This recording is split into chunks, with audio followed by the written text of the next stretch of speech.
কাজ হচ্ছে ভাই ভাই বউয়ের সংসারে কিভাবে গিট্টু লাগানো যায়। মাকে সারাদিন 24 বার কল দিয়ে সারাদিন ওই আজারি হুজুরের মতো ওয়াজ শোনাই মায়ের কানে। সংসারে কিভাবে পেঁয়াজ দিয়ে গিট্টু লাগানো যায়, ভাই ভাই বউয়ের কি দোষ, কোন সময় কিভাবে দোষ ধরা যায়, শুধু তাদের না তাদের বাড়ির তাদের বাপ মার কি দোষ ধরা যায় সবকিছু আমরা মনে করিয়ে দিই। তারা বয়স্ক মানুষ, তাদের তো এত কিছু মনে থাকে না, আমরা এগুলো মনে করাই দিই তাদের কি দোষ ধরা যায়।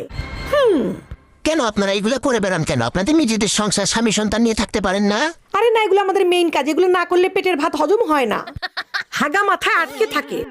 তো এই যে সম্পর্ক খারাপ করে দেন, বৃদ্ধ বয়সে কে দেখবে আপনার বাবা মাকে? বৃদ্ধ বয়সে আবার কে দেখবে? ভাই ভাইয়ের বই দেখবে, আবার কে দেখবে? তো এই যে সম্পর্ক খারাপ করে দিতেছেন, পরে এগুলোর ইফেক্ট পড়বে না?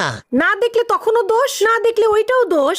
বলমু দেখোস না কে, তখন আরেক দোষ বাইর করমু, সমস্যা নাই তো, মানে কোনো মানে সমস্যা নাই। গিট্টু লাগায় প্যাঁচ লাগায় সম্পর্ক নষ্ট করে দিবেন, আবার না দেখলেও দোষ? হ্যাঁ, তাদের সব দিকেই দোষ। দোষ না ধরলে পেটের ভাতই হজম হয় না, আর হজম না হলে কি আর শান্তি পাওয়া যায়?